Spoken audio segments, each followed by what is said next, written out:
할렐루야, 반갑습니다. 교사 부흥에 오신 여러분 환영하고요, 사랑하고요. 옆에 누가 계신지 모르겠는데 옆에 계신 분과 인사도 좀 했으면 좋겠습니다. 이 시간에 하나님께 찬양하며 나가겠습니다. 주가 보이신 생명의 길, 나 주님과 함께 이 찬양 드리며 나갑시다.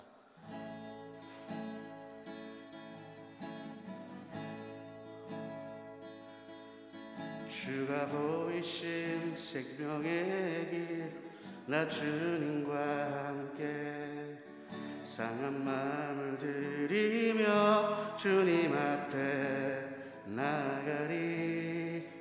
나의 의로움이 되신 주, 그 이름 예수. 나의 길이 되신 이름 예수.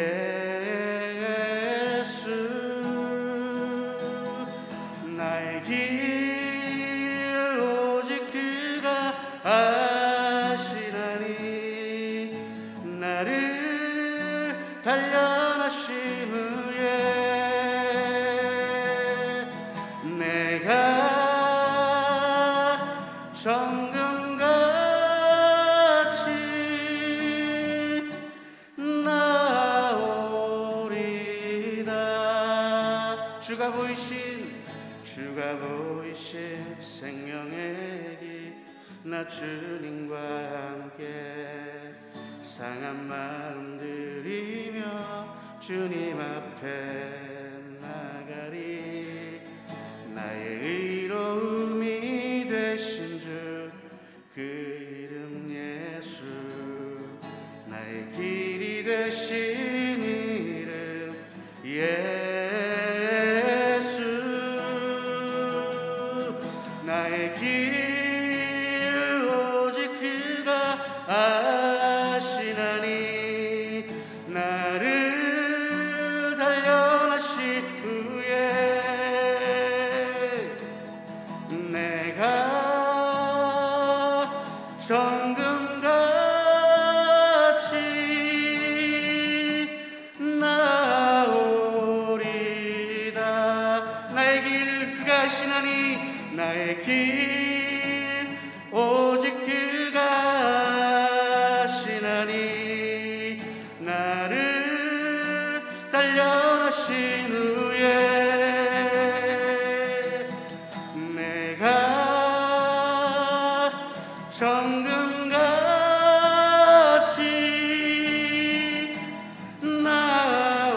나오리다. 나의 길 오직 그가 아시나니.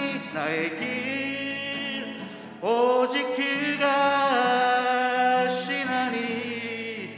나를 단련하신 후에 내가 정금같이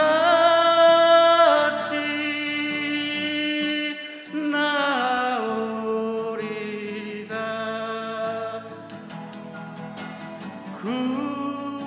구원하심이 보좌에 앉으시 우리 하나님과 어린 양께 있도다.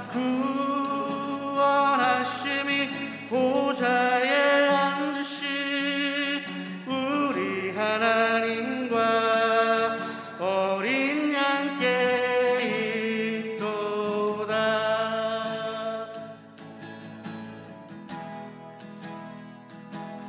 우리 보좌 앞에 모였네. 함께 주를 찬양하며 하나님의 사랑 그 아들 주셨네. 그의 피로 우린 구원받았네. 십자가에서 쏟으신 그 사랑 강같이 온 땅에 흘러 각 나라와 족속 백성 방언에서 구원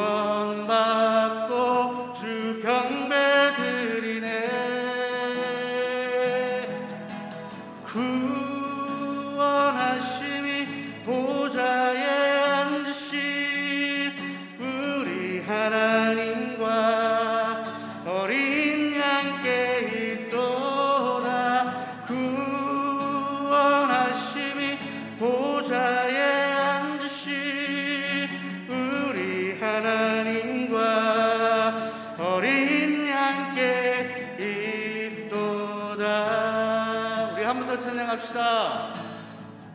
우리 보좌 앞에 모였네.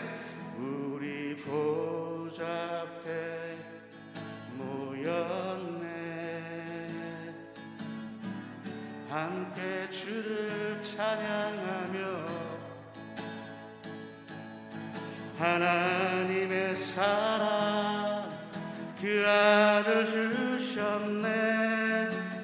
그의 피로 우린 구원받았네. 십자가에서 쏟으신 그 사랑 강같이 온 땅에 흘러 각 나라와 족속 백성 방언에서 구원받고 주 경배드리네.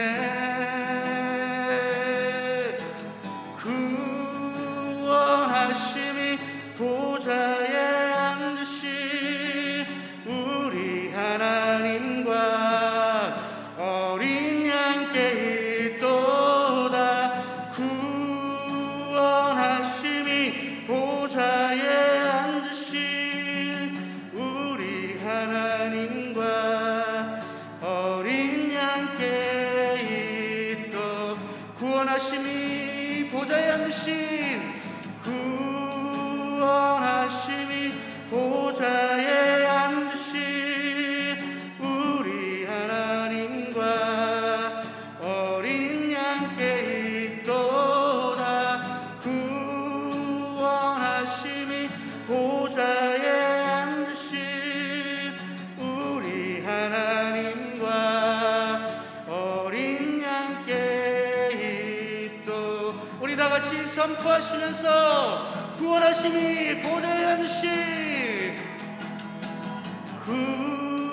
구원하심이 보좌에 앉으신 우리 하나님과 어린 양께 있도다. 구원하심이 보좌에 앉으신 우리 하나님과 어린 양께 있도다.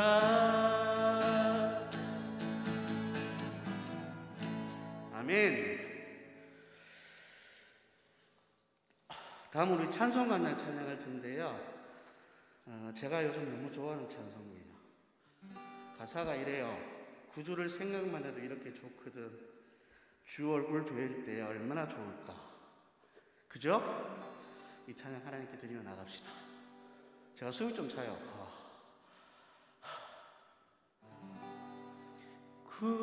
구주를 생각만 해도 이렇게 좋거든.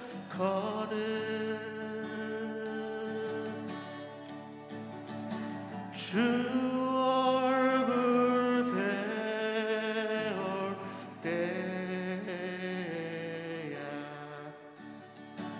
얼마나 좋으랴. 만민의 구주 예수여, 만민의 구주 예수의 귀하신 이름은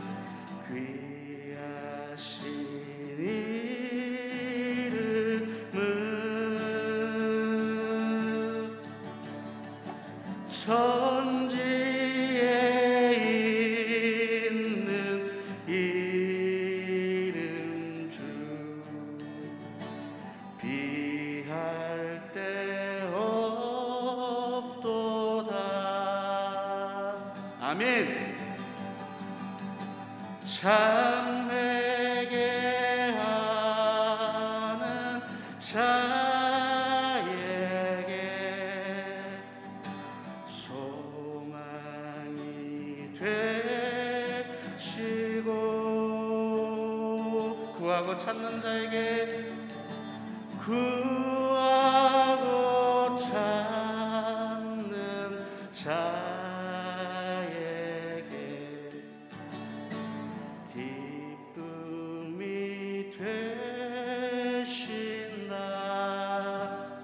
예수의 넓은 사랑에, 예수의 넓은 사랑은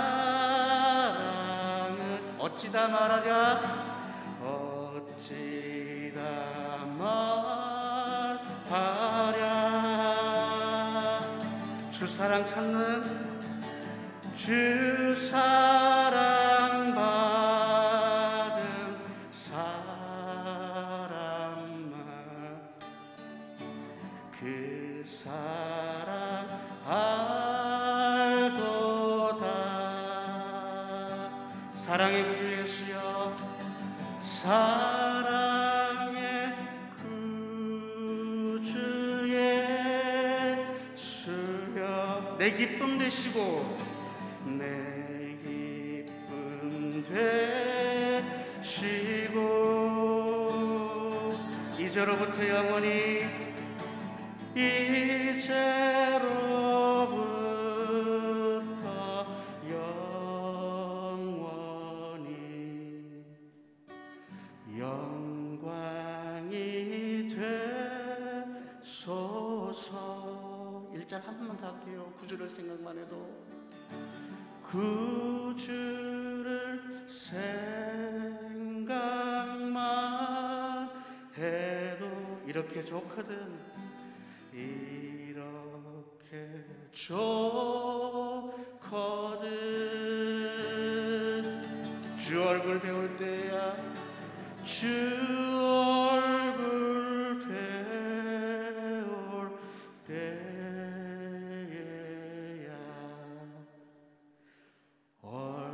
얼마나 좋으랴.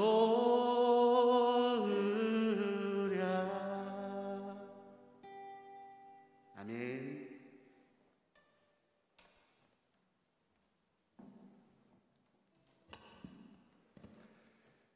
할렐루야. 우리 지금부터 2022년 경동노예 교사 부흥회를 시작하겠습니다. 우리 교육자원부 서기 되시는 김은수 목사님께서 기도하시겠습니다.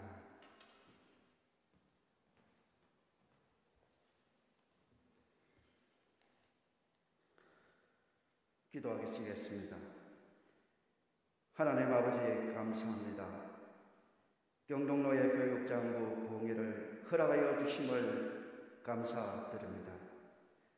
코로나19라는 시대성과 시대정신 속에 갇혀 저희 더 이상 예수 그리스도가 누구인지 희미해져 가는 가운데 오늘 경동노예 교사 부흥회를 통하여 시대적 사명과 다음 세대를 위한 하나님의 음성을 듣는 시간이 되게 하여 주시옵소서.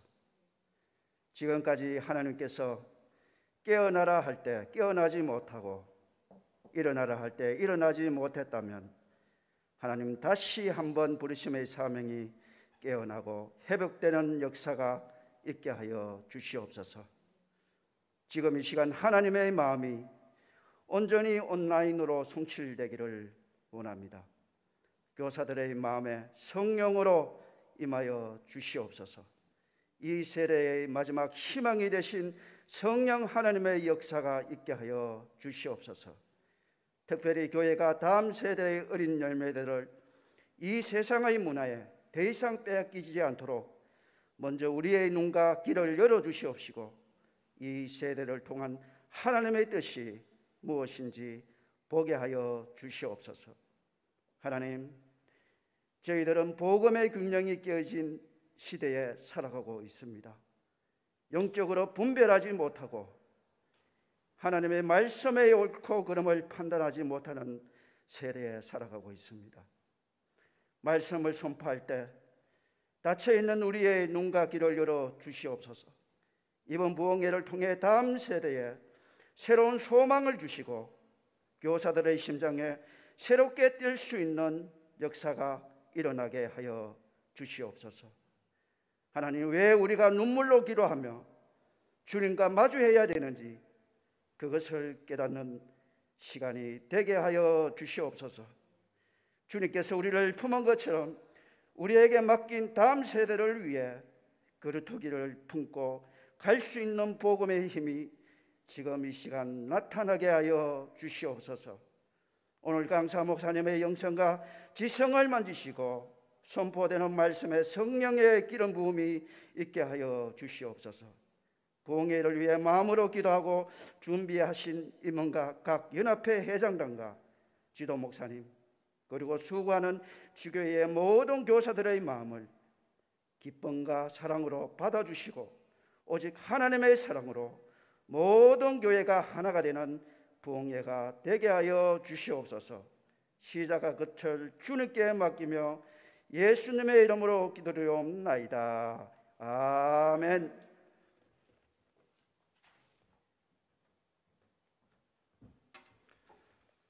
우리 성경 말씀 읽기 전에 한 가지 광고 드리겠습니다. 우리 통신 3사가 우리 방송 상태가 조금 원활하지 않다라는 우리 메시지를 받았습니다. 혹시 이 생방송 도중에 혹 방송이 끊어지더라도 나중에 녹음된 그 영상을 보시고 우리 여러분들이 교사 부흥회에 참석해 줄 수 있기를 바랍니다. 하나님의 말씀 보겠습니다. 베드로전서 2장 9절에서 11절입니다. 제가 말씀 봉독하겠습니다. 하나님의 말씀입니다. 경청하십시오. 그러나 너희는 택하신 족속이요 왕 같은 제사장들이요 거룩한 나라요 그의 소유관 된 백성이니 이는 너희를 어두운 데서 불러내어 그의 기이한 빛에 들어가게 하신 이의 아름다운 덕을 선포하게 하려 하심이라. 너희가 전에는 백성이 아니더니 이제는 하나님의 백성이요 전에는 긍휼을 얻지 못하였더니 이제는 긍휼을 얻은 자니라. 사랑하는 자들아 거류민과 나그네 같은 너희를 권하노니 영혼을 거슬러 싸우는 육체의 정욕을 제어하라. 아멘. 우리 이 시간 우리 포항제일교회 담임 목사님 되시는 박영호 목사님께서 진선미 하나님의 진리 공동선 저마다의 아름다움이라는 제목으로 교사 부흥회 진행하겠습니다.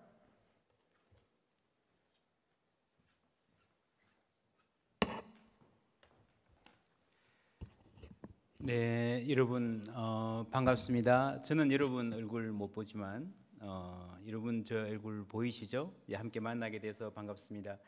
예수 믿는 사람이 하나님의 뜻을 알면 귀하게 여기는 게 있는데 그게 만남을 귀하게 여기게 되는 것 같습니다. 예수 믿는 사람의 특징은 하나님을 알면요 사람을 귀하게 여기고 만남을 귀하게 여깁니다. 슬라이드 보여주시면 예, 저 슬라이드 받으셨죠? 예, 방송실에서 보여준 방문객이라는 시 제가 읽어보겠습니다. 준비됐습니까? 뒤에 예, 사람이 온다는 건 실은 어마어마한 일이다. 그는 그의 과거와 현재와 그의 미래와 함께 오기 때문이다. 한 사람의 일생이 오기 때문이다. 부서지기 쉬운, 그래서 부서지기도 했을 마음이 오는 것이다. 그 갈피를 아마 바람은 더듬어 볼 수 있을 마음, 내 마음이 그런 바람을 흉내낸다면 필경 환대가 될 것이다. 사람이 온다는 것은, 한 사람을 만난다는 것은요 정말 어마어마한 일입니다. 슬라이드 못 받으셨어요? 없나요? 예, 이거 연결이 가능한가요? 아니면 제가 USB 주시면 제가 보내겠습니다. 예. 잠시만요. 죄송합니다. 미리 연락이 안 됐나 봐요. 미리 보낸다고 했는데.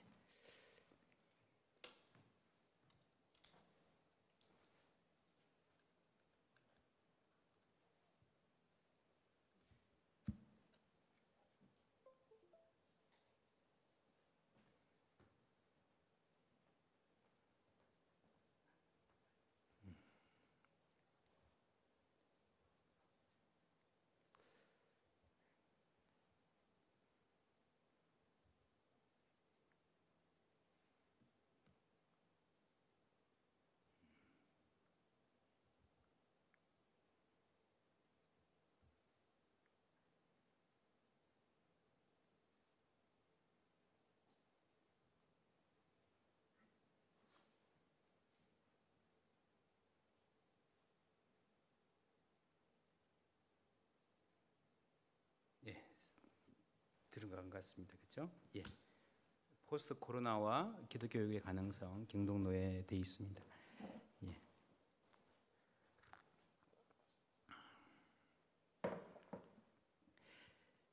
예. 그래서 저는 교회에서 특별히 새 가족들 만날 때 이런 말을 많이 합니다. 한 사람이 온다는 것은 어마어마한 일이다. 예수님이 그러셨잖아요, 그죠? 한 영혼이 천하보다 귀하다.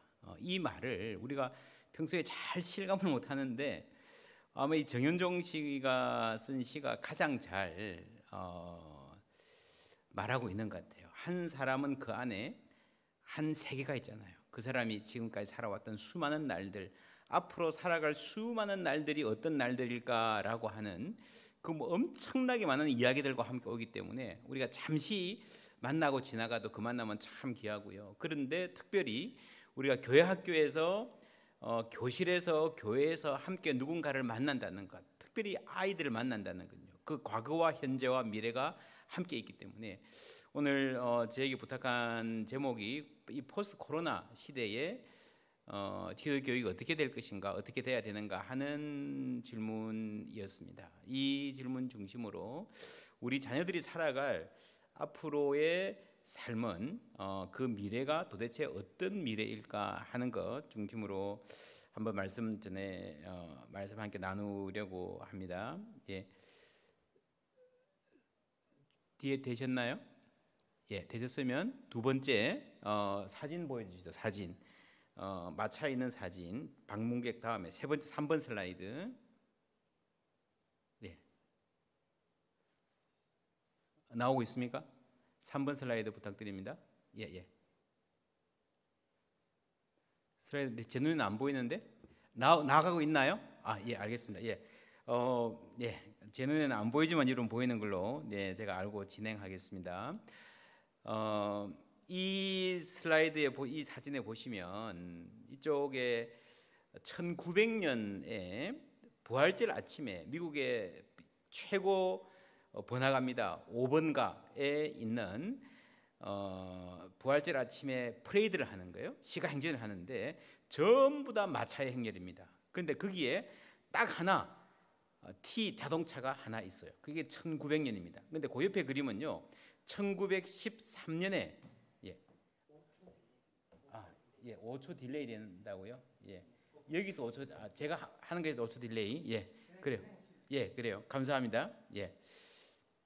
예, 잘 도와주셔서 감사합니다. 그 옆에는요. 불과 13년 후입니다. 13년 후에 뭐가 있습니까? 전부 다 이 자동차로 전부 다 바뀌었죠. 그 보시면요. 여기에는 마차가 딱 한 개 있습니다. 13년. 불과 13년 만에 모든 마차가 다 사라지고 이제 전부 다 자동차로 다 바뀌었다는 거죠. 여러분 세계가 이만큼 빨리 바뀌는 때가 있다는 거죠. 그러면 이 세계가 바뀌었으면 어떤 게 어떻게 바뀌었을까요? 아마도 그 다음 슬라이드를 보시면 말 편자 가게 제가 사진을 그림에서 아이들 그림책에서 가져왔는데요. 예. 말 편자 가게를 해서 돈 많이 벌던 사람들은 어떻게 됐을까요? 망했겠죠. 그죠? 이거 하면 우리 뭐 대대로 수백 년 동안 해오던 사업이 이제 망할 수밖에 없는 그런 상태가 되었을 겁니다. 그런데 과연 마차가 자동차로 바뀌었을 때의 말 편자 가게만 망했을까? 그 다음 슬라이드 보시면요. 여성 참정권, 여자들이 투표를 하게 된 게 1920년입니다. 바로 이때 7년 후죠. 여러분 여자들이 집에 있다가 마차를 타고 가도 옆에 남편이 모는 마부가 모는 걸 타고 가다가 자동차로 바뀌면 직접 운전을 할 수 있잖아요. 그러면서 바뀌는 이 사회 의식의 변화, 생각의 변화들이 물결을 이루어서요.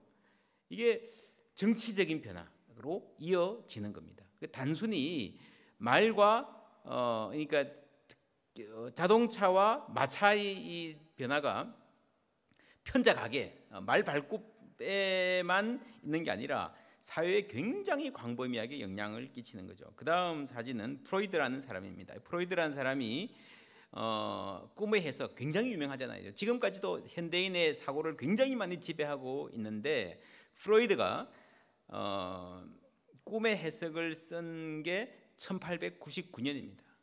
뭐 프로이드는 천재예요. 굉장히 많은 부분을 잘 이렇게 말해줬지만, 그러나 사실은 프로이드의 이 이론이 굉장히 가부장적이거든요. 남성 중심적이거든요. 그죠? 남성에 대한 컴플렉스가 여성들에게 있고, 그걸 해결하기 위해서 뭐 엄청난 뭘 많이 그 위에다가 심리학 전체를 이렇게 올려놓았는데, 사실은 프로이드도 이렇게 남성 중심적 사회, 그리고 얼마 안 있어서 확 바뀌고 마는 그 사회에 있었던 아주 낡은 생각의 틀을 가지고 있었던 사람이라고 볼 수 있습니다. 성경에 보면, 그래서 저도 여기저기서 포스트 코로나 이 사회가 이렇게 빨리 다음 슬라이드 부탁합니다. 이렇게 빨리 변하는데, 이렇게 빨리 변하는 데 있어서 우리가 성경적인 통찰을 얻을 수 있는 게 뭐가 있을까? 여러분 보면요, 사도행전에 보면 이런 말이 나옵니다. 이에 베드로가 정신이 들어 이르되, 내가 이제야 참으로 주께서 그의 천사를 보내어 나를 헤롯의 손과 유대 백성의 모든 기대에서 벗어나게 하신 줄 알겠노라 하여. 여러분, 이게 어디에 나오는 말씀인지 아시죠? 베드로가 옥에 갇혔어요. 근데 천사가 와가지고 일어나라 그래서 일어났잖아요. 근데 이 기사를 보면 굉장히 재밌습니다. 천사가 와서 일어나라 그러고요, 옷 입으라 그러고 신발 신으라 그러고 따라 나오라 그래요. 문이 열려요. 옥문이 열려요. 그리고 나서 시내로 가는 문이 열려요. 그러니까 한참 따라 나온 거예요. 그리고 나서 그 다음에 뭐라 그랬는가 하면, 이에 베드로가 정신이 들어 이르되, 내가 이제야 참으로 하나님이 나를 도와주셨구나, 이제야 이해하겠다는 거예요. 여러분 정말 재밌지 않습니까? 이 성경 가만히 보면 굉장히 재밌는 대목입니다. 사실은 여러분, 내가 죽을 사람인데, 죽을 상황인데 천사가 와서 깨웠으면 알아야죠. 주님이 오셨구나, 날 구하러 오셨구나, 아니면 최소한 야 일어나라, 옷 입으라, 그러면 알아야 되는 거 아닙니까? 그죠? 옷 입고 따라가요. 신발도 신고 문이 열려요. 그래도 몰라요. 옥문이 다 열리고요, 탈출해가지고 시내에 갈 때에야 이제야 하나님이 천사를 보내서 나를 구해 주신 것을 알겠다라고 이야기하는, 여러분 가만히 생각해 보면 이 굉장히 웃긴 장면입니다. 그렇죠? 왜 이렇게 늦어? 형광등도 그런 형광등이 없죠. 여러분, 이게 사도행전에서 굉장히 중요합니다. 무슨 말인가 하면요, 사도행전 역사 전체가 하나님이 이끌고 가시는 거예요. 이끌고 가시는데 도저히 인간이 따라잡지도 못하고 예상하지 못할 정도로 변화무쌍한 방법으로 이끌고 가시는 거예요. 여러분, 이방 선교, 초대교회가 유대인들에게서 출발해서 이방 선교로 나갔는데, 그 이방 선교로 가는 것을 어느 누구도 예상하지 못했고 어느 누구도 이끌고 가지 않았습니다. 우리가 교회를 이렇게 바꾸자, 이렇게 이끌고 가자, 목표를 상향해 가자, 여러분 그런 거 없어요. 그렇지 않아요. 마틴 루터가 종교개혁 할 때도요, 이게 종교개혁이 될지도 모르는 거예요. 최소한 교회가 이래서는 안 되지 않겠느냐, 그래서 답답한 마음으로 뭘 써붙였는데 하다 보니까 글로 간 거예요. 그죠? 지금 우리가 고백하겠나, 하나님이 그 변화를 사람이 도저히 기획할 수 없고 파악도 할 수 없는 방식과 속도로 이끌고 가셨다라고 지금 보는 거예요. 초대교회가 그렇습니다. 그래서 여러분, 우리가 사도행전은 어느 인간이 주인공이 아니고 성령이 주인공이신 성령행전이다 말 많이 하잖아요. 그죠? 그래, 인간은 뭐 하냐, 하나님이 이렇게 빨리 앞서 나가시는데 뒤따라가는 거예요. 뒷북치는 거예요. 그래서 저는 이 사도행전 가르칠 때 사도행전의 별명은 뒷북행전이다 그럽니다. 하나님이 아주 다이내믹한 변화, 당시로서는요, 사실은 베드로도요, 고넬료 집에 갔을 때만 해도 자기가 고넬료 집에 들어가서 전도를 해도 되는지, 들어가서 같이 얘기를 나눠도 되는지, 아니 이 집에 들어가도 되는지도 몰랐어요. 그렇죠? 한참 설교를 하다가 보니까, 설교를 하면서도 이 설교를 해도 되는지도 몰랐어요. 설교를 하다 보니까 성령이 임해요. 그죠? 그러니까 뭐라 그럽니까? 이제야 하나님이 이방인도 부르신지 알겠다. 이게 뒷북이라는 거죠. 인간은 뒷북입니다. 아니, 뒷북만 제대로 쳐도요 훌륭한 거예요. 훌륭한 거예요. 그래서 여러분, 이 포스트 코로나 때문에 앞으로 교회가 어떻게 될 것이고 사회가 어떻게 될 것이다, 여러분 아무도 몰라요. 아무도. 그죠? 지금 뭐 오미크론 때문에 뭐 세계 누가 그걸 알 수 있습니까? 아무도 모르거든요. 그런데 그런 상황에서 우리가 뭐 이 미래를 정확하게 예측하고 제대로 대비할 수 있을 것이다 생각하는 것 자체가 착각입니다. 그렇게 할 수가 없습니다. 우리에게 중요한 것은요, 굉장히 많은 변화가 있고 당황스럽고 이해도 못하겠고 하나님 왜 이러십니까? 하는 변화가 있지만, 그럼에도 불구하고 이 역사의 주인은 하나님이심을 믿는 겁니다. 그렇죠? 여러분, 코로나라고 해서 하나님이 일하기를 쉬시겠습니까? 그렇지 않습니다. 하나님은 이 엄청난 이 답답한 상황을 통해서도 하나님은 일하시고 최선의 결과를 가져오실 줄 믿습니다. 그게 믿음인 거예요. 그게 어떻게 우리가 물론 최선을 다해서 예측을 해야죠. 저도 오늘 미래를 예측하는 얘기를 좀 할 텐데 그게 전부가 아니라는 거예요. 또 하나 성경에 그 다음 슬라이드부터 갑니다. 성경에 혼란스러운 미래를 대비할 수 있는 아주 좋은 성경의 지침이요, 바벨론 포로 당시에 나옵니다. 예레미야에게 하나님이 이렇게 말씀하셨어요. 너희는 내가 사로잡혀 가게 한 그 성읍의 평안을 구하고 그를 위하여 여호와께 기도하라. 여러분, 그 성읍이 어디입니까? 바벨론이죠. 그죠? 여러분, 당시에 유대인들은요 바벨론에 잡혀가는 거 꿈에도 생각 못했습니다. 잡혀갈 거라는 거예요. 여러분, 예레미야 29장에 보면요, 가가지고 여러분 우리 같으면 바벨론에 잡혀갔으면 어떻게 기도하겠습니까? 하나님 빨리 돌아가게 해주세요. 이번 크리스마스에는 돌아갈 수 있나요? 내년 3월에는 이게 끝나나요? 코로나가 지금 우리 그런 상황 아닙니까? 우리 빨리 돌아가게 해주세요. 빨리 옛날로 그대로 돌아가게 해주세요. 여러분, 근데 하나님 보시기에는요 옛날로 돌아가는 게 중요한 거 아닙니다. 성전이 멀쩡하게 서 있을 때도 그들은 패역하고 반역했거든요. 그래서 정말 놀라운 말을 합니다. 우리가 지금 보면 별거 아닌 것 같지만 너희들이 바벨론 가가지고 시집가고 장가가고 땅 사고 농사 짓고 아들 낳고 딸 낳고 그 아들 딸도 거기서 시집 장가 보내라. 얼마나 기가 막혀요. 그렇죠? 우리는 지금 나라가 망해가지고 하루빨리 코로나 때문에 하루빨리 이 모든 게 돌아가기를 바랐는데 하나님은 거기서 오래 살아야 될 수도 있다라고 말씀하시는 거예요. 여러분, 이 말이 당시에는 너무너무 듣기 싫은 말이었어요. 힘든 말이었어요. 그죠? 그래서 결국 예레미야 죽이려고 그랬잖아요. 그랬는데 긴 역사에 보면요, 이 말이 유대인들, 디아스포라, 그렇죠? 여기저기 흩어져서 이방을 살아가던 그 디아스포라들에게 굉장히 중요한 지침이 됐습니다. 저는 미국에 한 20년 가까이 살았어요. 유대인들 많이 사귀어봤습니다. 그리고 당시에 제가 연구하면서 고고학적 자료를 보면요, 유대인들은 정말 놀라운 사람들입니다. 뭔가 하면 유대인들은요 한쪽 면에서 보면 굉장히 배타적인 사람들이에요. 자기들이 갖고 있는 문화와 전통 신앙을 아주 열심히 지키는 사람, 안 섞이는 사람이에요. 근데 어떤 면에서는 다른 사람들하고 가장 잘 적응하는, 어느 나라에 가도 거기에 적응해서 잘 사는 아주 독특한 민족입니다. 그러니까 자신의 전통을 지키는데도 아주 강하고요, 반면에 같이 섞여야 될 부분들은 잘 적응하는 아주 독특한 민족들입니다. 그래서 여러분, 이 이스라엘의 역사는, 유대인 디아스포라의 역사는요, 너희는 이 예레미야 29장 7절 그 성읍의 평안을 구해라. 여러분, 바벨론은 원수잖아요. 나쁜 놈들이잖아요. 근데 그 사람들이 샬롬을 구해라. 그 사람들이 잘 돼야 된다라고 하는 정말 놀라운 적응에 대한 말씀이 같이 있었던 거예요. 이것이 이제 우리가 오늘날 세대를 살아가는데 굉장히 중요한 지침입니다. 그런데 그것만 있는 게 아니에요. 한쪽에서는 적응하라 그랬고요, 한쪽에서는 뭐라 그랬습니까? 시편에 보면요, 바벨론 강가에서 우리가 울었다. 내가 노래를 잘하는데 이 시온에 하나님 찬양하는 노래로 너무 좋으니까 바벨론 사람들이 우리를 위해서 노래를 불러달라라고 할 때에 NO, 거절하고 저항하는 거죠. 4절에 우리가 이방 땅에서 어찌 여호와의 노래를 부를까? 예루살렘아, 내가 너를 잊을진데 내 오른손이 그의 제주를 잊을지로다. 이 두 개가 같이 있는 거예요. 바벨론 포로로 간 사람들에게 한쪽은 뭡니까? 적응하는 거죠. 그 성의 평안을 구하는 거죠.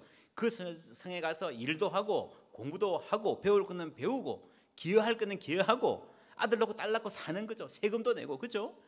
그리고 하나님 믿는 백성으로서의 정체성을 지키는 이 두 가지 과제가 바벨론 시대에 동시에 있었다라는 것을 기억하는 것은 굉장히 중요합니다.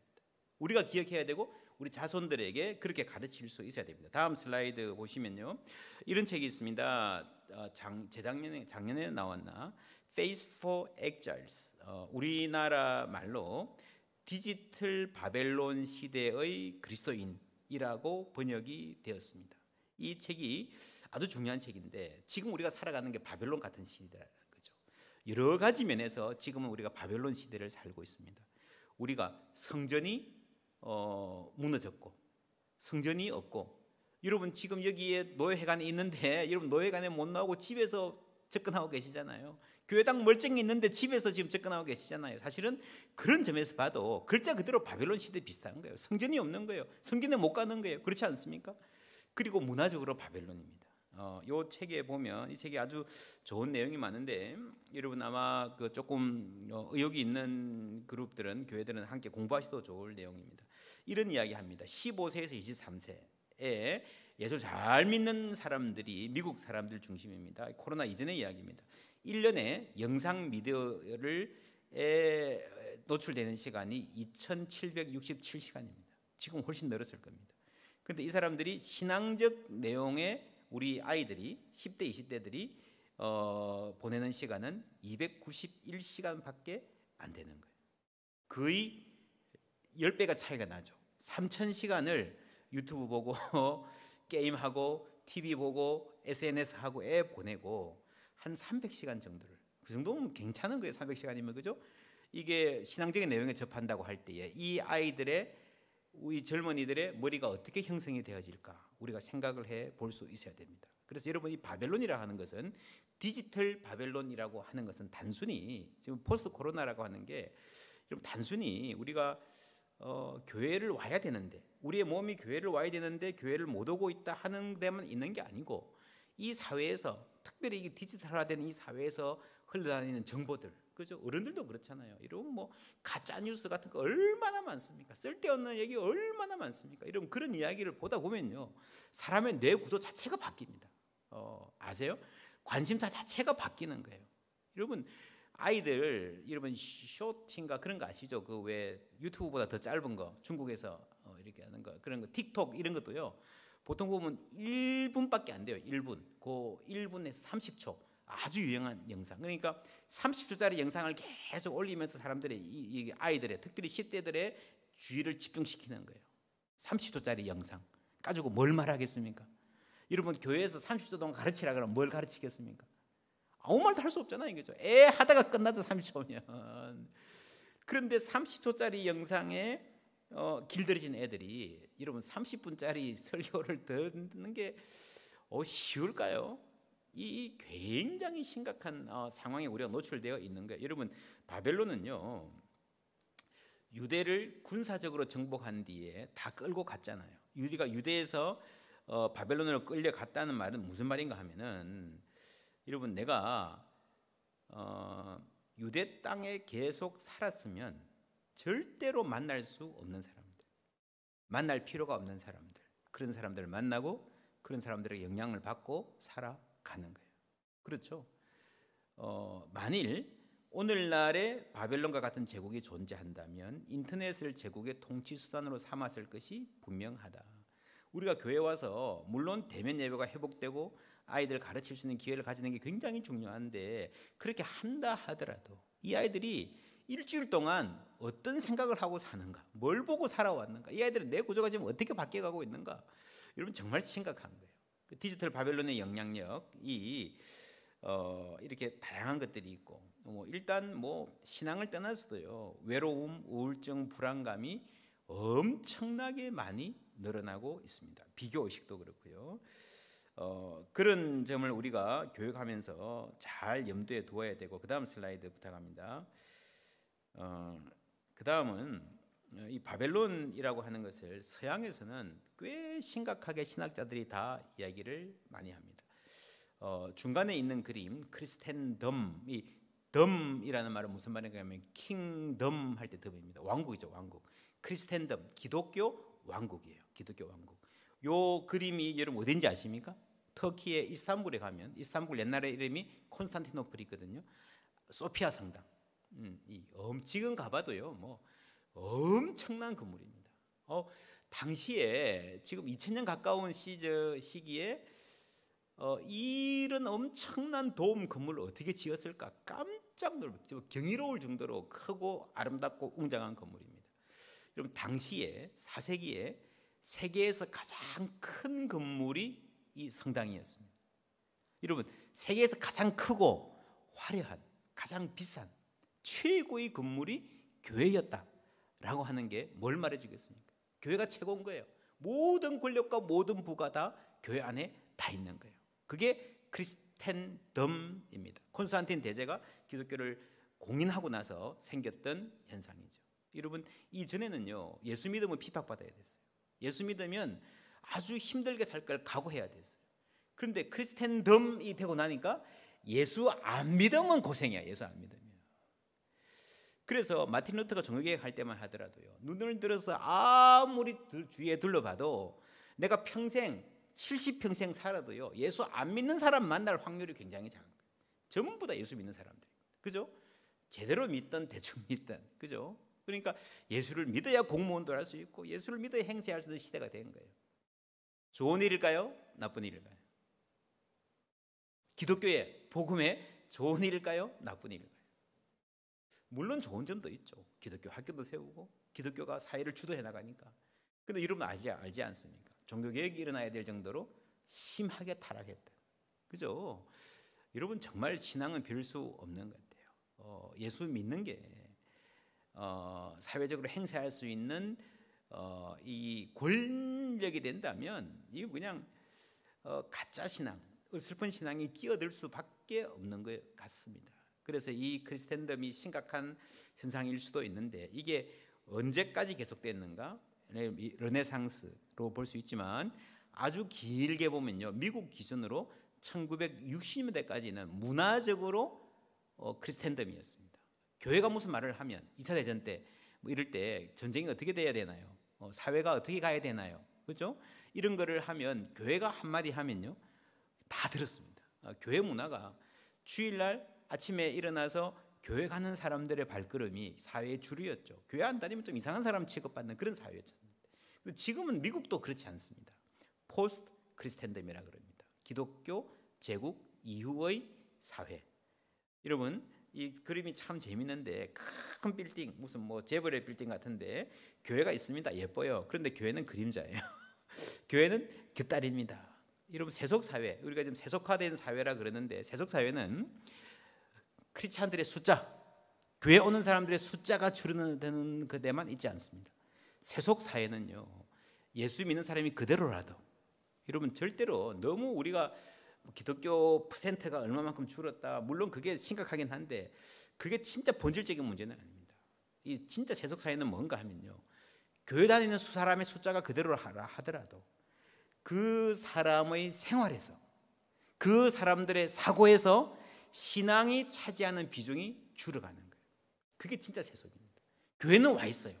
옛날에는요, 신앙 중심으로 뭐 예수를 잘 못 믿어도, 성경을 잘 몰라도 그래도 신앙으로 살려고 노력했잖아요. 그죠? 요즘에는요, 많은 사람들이 그냥 신앙이 뭐냐? 주일날 아침에, 썬데이 아침에 1시간 정도 가서 시간 보내는 그게 크리스찬이에요. 그러면 그거 아니거든요, 성경에. 그게 포스트 크리스텐덤. 이 교회가 신앙이 주변으로 밀려난 시대의 자화상입니다. 그런데 자, 크리스텐덤을 중심에 놓고 보면요, 포스트 크리스텐덤, 이 심각하고 아주 나그네 된 교회가 사회의 주인이 아니고 나그네 같은 주변부로 전락한 시대 같은데 가만히 보니까 예수님 시대에도, 바울의 시대에도, 그렇죠? 초대기에 열심히 교회가 일어날 그때에도 교회가 주류가 아니었거든요. 그때도 교회가 사회의 주변부였고 나그네였거든요. 그런 점에서 제 요점은 그겁니다. 우리가 포스트 코로나라고 하는 것도 중요하지만 그것보다 훨씬 더 큰 변화, 사실 코로나가 전혀 없던 변화를 가져온 게 아니에요. 그죠? 이때까지 우리가 예를 들면 코로나 때문에 배달해서 많이 먹고 온라인으로 쇼핑하고 조금씩 늘어나고 있던 거예요, 다. 그죠? 그런 변화들이 갑자기 확 다가온 거예요. 예, 코로나 때문에 변화가 왔고, 혹 코로나가 그대로 딱 끝난다고 하더라도 여러분, 이게 이 변화가 옛날로 돌아가지 않는다는 말 우리가 많이 들었잖아요. 그죠? 이미 온라인 쇼핑에 이미 익숙한 사람들이 이제 코로나 끝났다고 해서 가게를 가겠습니까? 가게도 없어졌어요. 이미 많은 가게들이. 이 변화는 그렇게 가는 거예요. 여러분, 학교에서 아이들이 줌으로 비대면으로 수업을 계속하면요, 수업하는 방식만 바뀌는 게 아니고 선생님과 제자 간의, 그죠? 사제 관계 자체가 바뀌는 거예요. 자체가. 그죠? 여러분, 지금 가정도 그래요. 가정도. 자, 보세요. 우리가 옛날에 그랬습니다. 엄마, 생각하면 주로 무슨 대단합니까? 내 인생에서 가장 소중한 단어가 엄마. 근데 엄마 생각하면 뭐가 떠오릅니까? 많은 사람들이 그 노래 중에 뭐 어머님은 된장국 끓여 뭐 이런 노래 있잖아요, 그죠?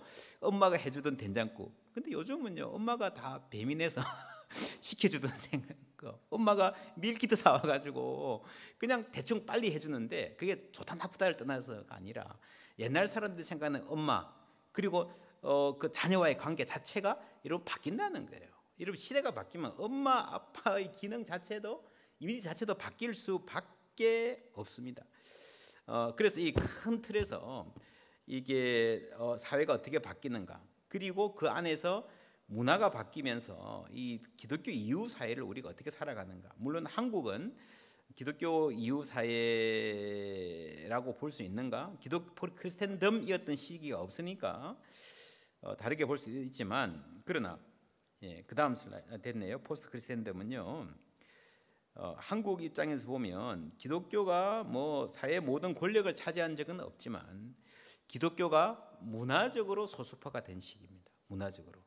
이거 제가 조금 더 이따가 말씀드릴게요. 포스트 코로나로 보면 그 다음 슬라이드 보시면 세 가지 경향, 이제 아주 중요한 경향 세 가지가 첫 번째로는 분화입니다. 분화. 사람들이 안 만나고요 하니까 고립이 되는 거죠. 혼밥. 코로나 이전에도 우리 혼밥, 혼술, 혼영, 혼자 영화 보는 거 많이 나왔잖아요. 이제는 더 가면 갈수록 이게 더 강화될 겁니다. 사실은 여러분 비대면이어가지고 여러분 이 코로나 전에부터 휴게실이나 어떤 식당에 가면 혼자 밥 먹는 코너가 있었잖아요, 그죠? 그때는 혼자 밥 먹는 코너에 가서 뭐 먹기가 약간 좀 어색하고 멋쩍고 그랬어요. 근데 이제는 그게 훅 진도가 나가고 혼자 하는 게 너무 자연스러운 시기가 되어 버렸어요. 그래서 사회가 굉장히 다양화될 겁니다. 여러분 결혼 관계 자체도요. 지금 30대 중에서 결혼 안 하고 혼자 싱글로 사는 사람이 한 3분의 1 혹은 그 이상 될 겁니다. 1인 가구가 굉장히 많이 늘어나요. 어르신은 어르신대로 그렇고요. 그래서 이런 것들이 목회나 우리 교회에서도 굉장히 큰 변화입니다. 가족이 약화되는 거죠. 가족 기능이 외주 준다 했잖아요. 외주. 이 기업이 옛날에 다 만들다가 아웃소싱 외주를 주듯이 가족 기능 자체가 외주를 주는 거예요. 그죠? 아이들 보는 거 다른 사람한테 맡기고, 그죠? 공부도 다른 사람한테 맡기고, 뭐 약간 밥도 시켜 먹든지 하고, 가족이 전통적으로 가진 기능들이 다 밖으로 나가기 때문에 그래서 사실은 요즘 젊은이들은요, 이 결혼해야 될 필요를 점점 더 못 느끼는 거예요. 옛날에 가족들이 엄마가 있어야 하던 거를 지금 엄마 없어도 다 할 수 있는 쪽으로 자꾸 많이 바뀌어 가는 거죠. 그러면서 사람들이 많이 고립이 되고 외로운 시대가 될 겁니다. 그건 분명하죠, 그죠? 외로운 시대가 될 거다라고 하는 것은 사실 우리가 교회의 입장에서는 하나의 가능성이에요. 교회의 입장에서는 사람들이 많이 외로워지는 시대가 될 때에 교회의 사명, 정말 복음의 본질과 사랑의 공동체의 중요성이 부각이 될 수 있는 아주 중요한 기회가 될 수도 있다는 겁니다. 그 다음에 인구 구성 변화, 특별히 노령화. 저도 우리 교회도 뭐 도시 교회지만 젊은이들이 요즘 많이 모이긴 하지만 여전히 어르신들이 많습니다. 그래서 제가 어르신들한테 그런 이야기합니다. 이 포항제일교회 미래는 다음 세대는 우리 어르신들입니다. 이 어르신들이요, 60대 이상들이 행복하게 활동적으로 그렇게 살 수 있어야 앞으로 교회는 여러분 살아남을 겁니다. 그죠? 그래서 굉장히 중요해요. 이제 제가 또 자료를 찾아보니까 고령화 사회에서 초고령화로 가는데 프랑스가 130년인가 걸렸습니다. 미국은 뭐 70년인가 걸렸어요. 한국은 30년이에요. 30년. 고령화에서 초고령화로 가는 게 굉장히 급속도로 바뀌고 학력 인구가 감소되고, 그죠? 이런 것들이 우리가 교회 학교에는 아주 중요한 환경이 될 겁니다. 그리고 비대면 사회죠. 비대면 뭐 재택근무 이런 게 예전에도 재택근무 알았지만 거의 잘 안 했잖아요, 그죠? 이제 재택근무 굉장히 많이 하고 있습니다. 아마 코로나가 끝나도 그렇게 계속 갈 수 있는 사람들이 많을 거예요. 근데 어떤 회사에서 이런 일이 있었대요. 이제 비대면, 그러니까 재택근무하다가 좀 코로나 상황이 괜찮아져 가지고 같이 많이 다시 이제 다 출근을 했어요. 부장이 어우 너무 반가워 여러분. 우리 오늘 맥주 한잔 하자. 그러니까 사원들이 부장님 뭘 지금 코로나 상황이 이렇게 엄중한데 뭘 그냥 오늘 집에 가죠. 좀 조심해야 됩니다. 이렇게 이야기하더래요. 그러냐 사원들이 그러니까 그렇게 하고 이제 쓸쓸한 발걸음으로 집에 갔는데 맥주집 앞을 지나가는데 그 사원들이 자기들끼리 맥주 마시고 있는 거예요. 이해가 되시죠? 그죠? 그냥 부장 빼놓고 자기들끼리 먹고 싶으니까 코로나 핑계를 댄 거죠. 그래서 이제 이런 이야기를 비대면이라고 하지만 사실은 완벽한 비대면은 없다. 사람들이요 비대면이라 하더라도 할 건 해요. 코로나라 하더라도 정말 중요하다고 생각하는 사람 하는 건 하고요. 코로나라 하더라도 처음에는 잘 못했죠. 처음에는 뭐 돌아가시는 분들이 있어도 뭐 얼굴도 못 보고 그랬는데 요즘은 그래도 조금씩 열어주잖아요, 이거죠. 그러니까 사회가 그래요. 개인도 그래요. 아무리 비대면이라도요 정말 중요한 것은 합니다. 그게 중요해요. 그러니까 비대면이 아니고 선택적 대면이에요. 선택적 대면. 그렇죠? 선택적 대면이란 말은 그러면 어떤 기준을 가지고 뭘 선택하는가 그게 중요하다는 거죠. 이 선택적 대면 이야기, 부장 빼고 자기들끼리 술 마시는 이야기는 굉장히 씁쓸한 이야기지만 뒤집어 놓고 생각하면은 그 생각이 바뀌면요. 여러분, 그러니까 예를 들면 선택적 대면은 이런 거죠. 코로나가 어려우니까 부모님께 인사하러 명절에는 안 간다. 그런데 친구들하고 여행은 간다. 그렇죠. 그게 선택적 대면인 거예요. 아무것도 안 하는 사람은 없습니다. 여러분, 인간은요 어떤 상황에서도 선택을 합니다. 어떤 상황에서도 선택은 가능합니다. 빅터 프랭클 아십니까? 여러분, 유대인 그 수용소에서 살아남아서 누가 살아남더라. 그걸 면밀히 관찰해서 심리학적으로 엄청난 영향을 많이 끼쳤던 분이죠. 죽음의 수용소에서라고 하는 굉장히 그 유명한 책을 써서 목사님들 설교 시에 많이 인용하시는 분인데 이분이 이런 말을 했어요.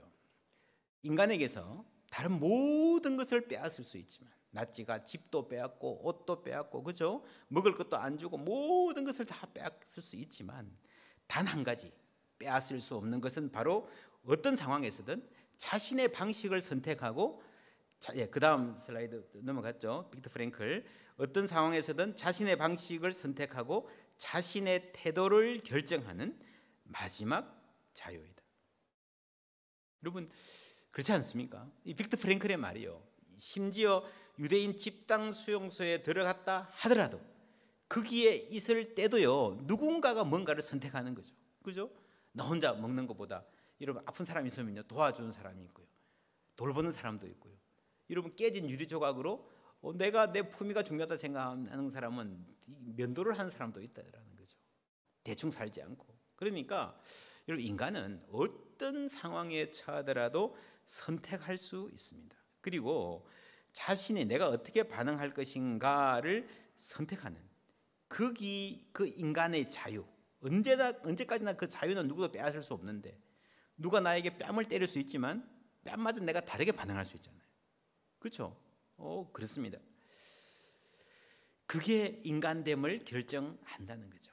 그러니까 대면도 비대면도 선택적 비대면이에요. 우리가 코로나 상황이라도 우리는 뭔가를 선택하고 있고 내 가치를 갖고 움직여가고 있고 여러분 그래서 인간의 목숨이 붙어있는 한 자유는 선택은 가능하고 내가 아무것도 할 수 없는 상황이라는 것은 거짓말입니다. 무언가를 인간은 선택할 수 있습니다. 그러면 이 선택은 어떻게 하는가 하면요. 선택은 우리의 가치관에 여기 있는 거죠. 내가 무엇을 중요하다고 생각하는가. 그죠? 에 달려 있는 거죠. 여기서 우리가 봐야 될 부분이 우리 오늘날 한국 사회는 어떤 가치관을 갖고 어떤 선택을 하고 있는가 하는 것을 우리가 들여다봐야 됩니다. 여러분 오늘 한국 사회가 무엇을 소중하게 여기는 것 같습니까? 여러분 그 다음 슬라이드 부탁합니다. 얼마 전에 여러분 그런 통계 보셨을 거예요. 내 삶에서 가장 중요한 것은 물질적 부요함이다 라고 세계 많은 국가들에게 물어보니까 내 삶에서 가장 중요한 것은 물질적 부요함이다 라고 선택한 그게 1등인 나라가 전 세계에 유일하게 한 나라뿐이에요. 어떤 나라였죠? 한국이었죠. 한국. 이게 정말 저도 깜짝 놀랐어요.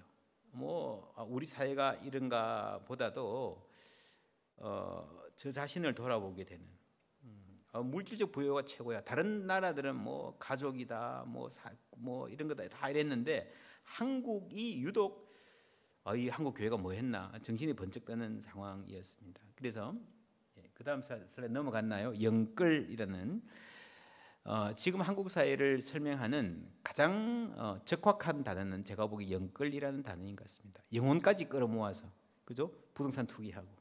근데 이게 최근에 부동산 때문에 나온 거지만요. 저는 이 영끌한다라고 하는 30, 40대들이 대단히 탐욕스러워서 그렇다고 생각하지 않습니다. 불안한 거죠.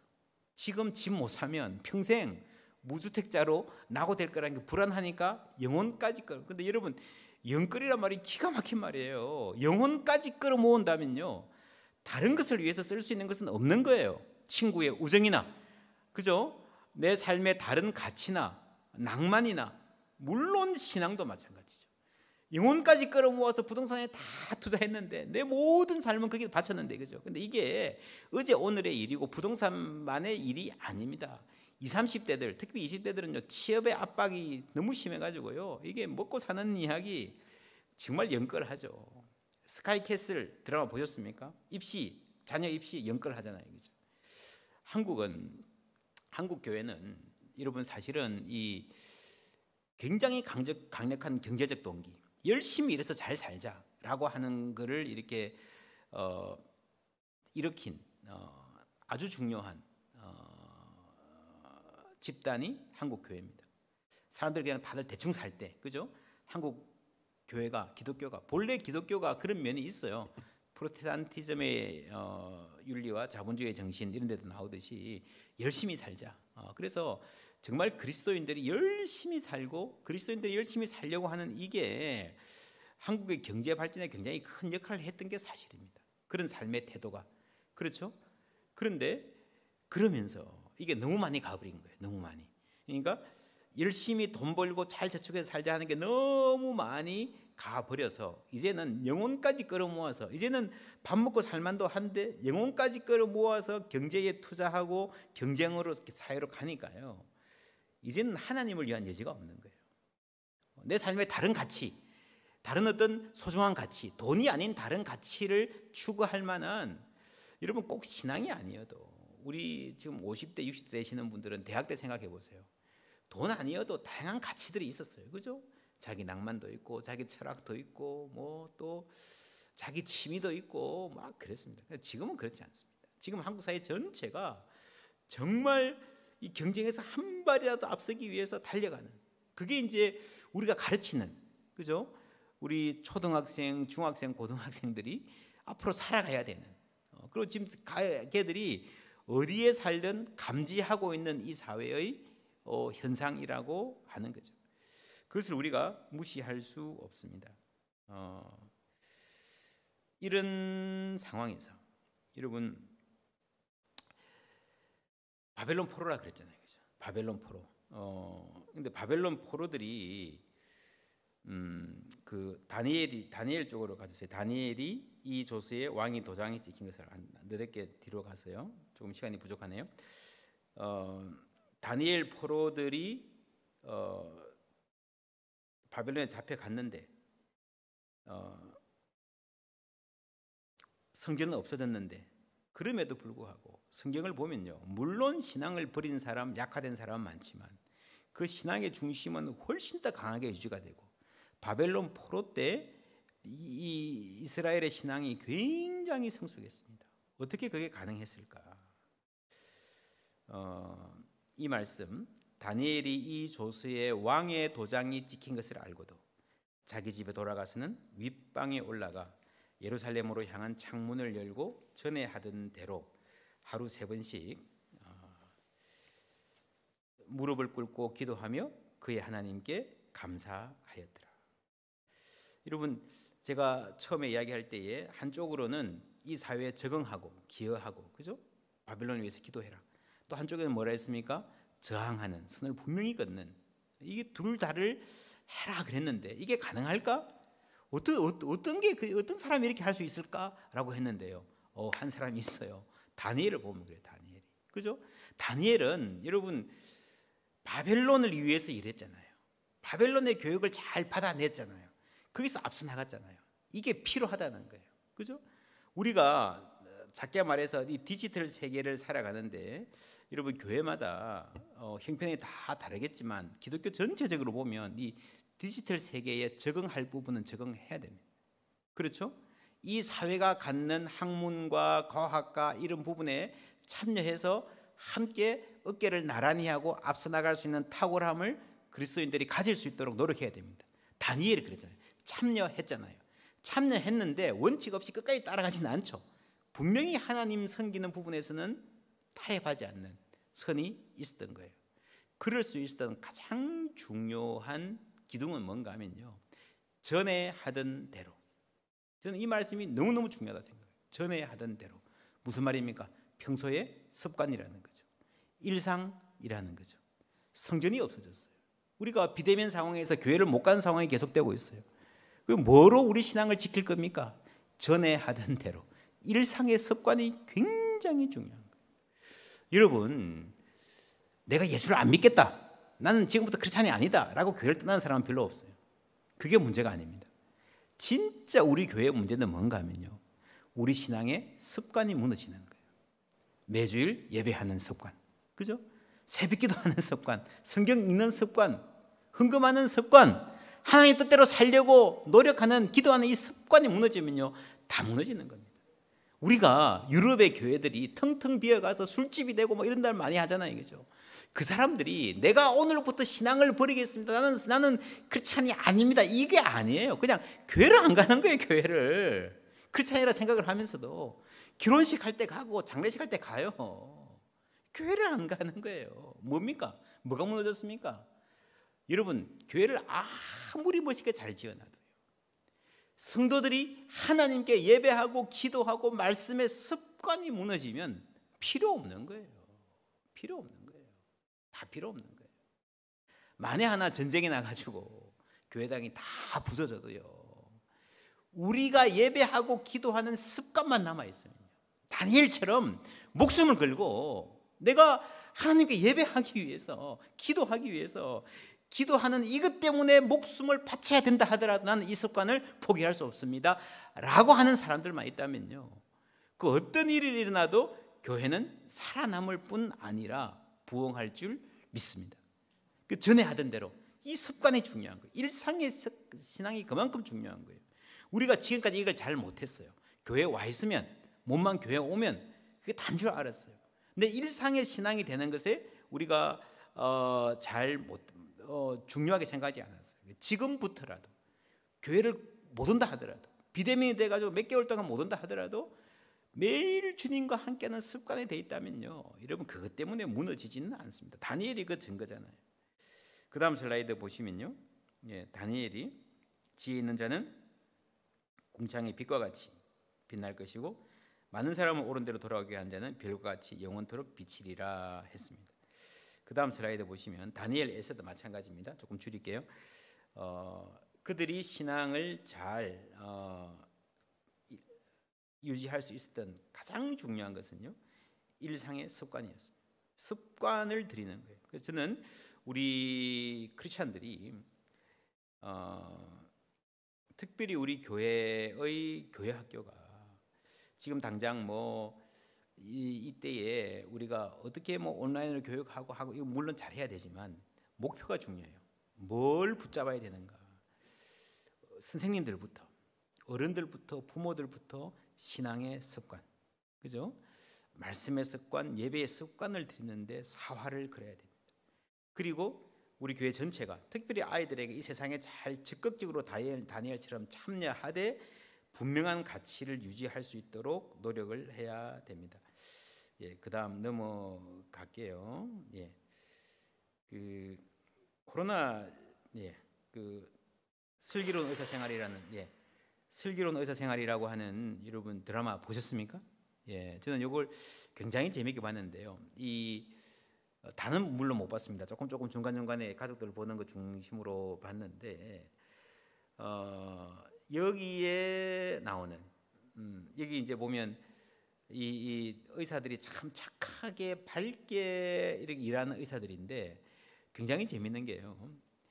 이렇게 최고 이렇게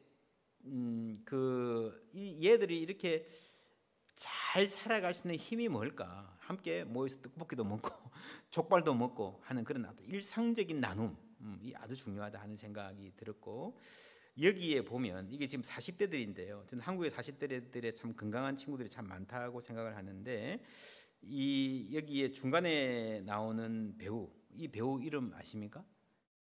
이 배우 이름이 전미도인가요? 이 배우 이름인지 캐릭터 이름인지 제가 헷갈리는데, 그 다음 슬라이드 보시면요. 있습니다. 예, 감사합니다. 왜 생뚱맞게 이걸 터는가 하면요, 이 드라마 안에서 교회에서 주인공이 춤추는 장면이 나오잖아요. 이 배우가 이제 드라마로는 신인이었는데, 신인으로 나왔는데 이 뮤지컬계에서는 굉장히 유명한 뮤지컬 배우였다고 그러더라고요, 이 배우가. 근데 이 배우가 어떻게 배우의 길에 들었었는가 하면은요, 중학교 때 교회에서 연극하는 것을 보고 그래서 너무 좋아가지고 내가 연극하고 싶다 해서 연극의 길에 들었었다는 거예요. 여러분, 그게 교회의 문화였거든요. 그래서 이 드라마에 나오는 그 조정석 있죠, 그죠? 조정석도 보니까 중학교 때 고등학교 때 교회에서 기타 배우기 시작해가지고 노래하기 시작했고, 그래서 문화로 이렇게 문화 쪽 예술 쪽으로 이렇게 계속해서 잘하고 뮤지컬하고 그렇게 했던 거예요. 그렇죠? 지금 한국 사회가 세계적으로 이제 문화에 뭐 거의 선진국이 돼 있는데 이 바탕을 사실은 교회가 많이 제공했습니다. 그리고 아까 제가 이제 포스트 크리스텐덤 이렇게 이야기했는데요. 교회의 매력이 복음 자체의 매력 플러스 문화적 매력이 있었습니다. 한 30년 전에 생각해 보십시오. 그죠? 그때 타운에 이 보통 웬만한 동네에서요, 문화적으로 가장 앞서간 어떤 그 공연 행사가 뭐였는가 하면은 그 동네의 교회의 고등부 문학의 밤이었습니다. 그죠? 그때 당시에 고등부 문학의 밤에서 독창하고 뭐 신앙송하고 뭐 이렇게 한 거 지금 생각해 보면요, 예수 안 믿는 애들이 와가지고 정말 뿅 갈 정도로, 이 얘들이 전미도 이런 친구들이 완전히 여기 와가지고 그래가지고 뿅 가가지고 사실은 배우도 되고 크리스찬도 되고 그런 거예요. 그죠? 그래서 한국에는 기독교가 주도했던 기독교 왕국은 없었지만 문화적으로 크리스텐덤이 분명히 있었죠. 한국 교회가 이만큼 성장할 수 있었던 것은요, 한국 교회가 문화적으로 앞섰기 때문입니다. 지금은 어떻습니까? 굉장히 뒤쳐져 있죠. 그죠? 굉장히 뒤쳐져. 우리 젊은 아이들 말로는 꼬지다, 후지다라고 하는, 교회의 살아가는 모습 자체가, 교회의 모든 어떤 이 문화적인 표현 자체가 굉장히 낙후되어 있기 때문에 사실은 여기서 일단 경쟁이 안 되는 거예요. 그래서 어떻게 우리가 기독교 문화의 건강성을 회복할 것인가, 세속 문화와는 다른 방식으로를 아는 것은 굉장히 중요합니다. 그 다음 슬라이드 보여주시면요, 포스트 코로나가 되면서 로버트 라이히라고 하는 미국의 경제학 교수입니다. 클린턴 시절에 노동부 장관을 했던 분입니다. 이분이 이제 사회 계층은 포스트 코로나 시대에 4개로 나뉠 거다. 첫 번째는 재택 근무가 가능한 사람들입니다. 집에서도 충분히 일하고 자기 월급 받을 수 있는 사람들, 그죠? 이제는요, 조금 이제 해외여행 가능해지면 아마 하와이 가가지고 한국 사람이 일하고 5분 내로 윈드서핑하고 그런 시대가 올지도 모릅니다. 굉장히 환상적인 시대가 될 수도 있습니다, 그들에게는. 두 번째는 essentials, 필수 인력들입니다. 이게 청소도 해야 되고, 그죠? 아이들 급식하면 밥도 해줘야 되고 그런 사람들이죠. 의료 인력도 여기에 포함됩니다. 이게 꼭 필요한 사람들이기 때문에. 그러나 지금 의료 인력도 많은 위험에 노출돼 있잖아요, 그죠? 이분들은 위험에 노출되는 분들일 가능성이 많습니다. 그 다음에 실직자들이죠. 우리 중소상공인 다 죽는다 그러는데 저희 교회도 보면 여행업계에 종사하는 사람들부터, 그죠? 실직해서 돈을 못 받는 사람들이죠. 그런데 거기서 더 어려운 사람들은요, 더 폴 같은 잊혀진 자들이라는 거예요. 잊혀진 자들. 작년에 우리가 마스크 산다고 막 난리치고 줄 서고 어떻게 하나 막 이런 얘기 하다가 갑자기 중간에 여러분 무슨 서울의 무슨 교도소에서 막 집단 감염 수십 명 수백 명 나왔던 거 기억하십니까? 그런 사람들이죠. 생각 못 하고 있었던 거죠. 우리가 지금 재택 치료한다 이렇게 하지만 사실은 쪽방에 사는 사람들요, 20가구가 화장실 하나 쓰는 사람들은요, 이건 완전히 다른, 우리가 지금 느끼는 불편하고는 완전히 다른 불편을 느끼고 살아가는 사람들이 이 사회에 여전히 존재한다는 거죠. 그리고 뻥뻥 터지는 외국인 노동자들, 그래서 그 사람들은 또 삶의 조건들이 정말 열악하거든요. 그런 사람들이 우리 가운데 여전히 있다라고 하는 겁니다. 제가 우리 교회에서 그 다음 슬라이드 보시면 우리 교회에서 목회하면서 아주 중요하게 강조하는 하나의 개념이 아무도 혼자 울지 않는 교회입니다. 아무도 혼자 예를 들면 옛날에 지금 60대 이상 되시는 분들은 결혼할 때 그런 말씀들을 많이 하셨을 거예요. 남자분이 여자한테 야, 나 당신 평생 눈에 눈물 안 흘리게 해줄게. 그죠? 옛날에 그 아주 멋있는 고백이었습니다. 프로포즈. 그죠? 그 말에 혹 가서 결혼하신 분들 많죠? 지금 유튜브 보시는 분들이 있어서 많으실 건데, 여러분 그게 가능할까요? 멋진 남자, 신실하고 실력 있는 남자하고 결혼한다고 해서 눈에 눈물 안 흘리는 게 가능할까요? 불가능합니다. 인생은요, 많이 울 일이 생기게 돼 있습니다. 아무리 남편이 좋아도. 그렇죠?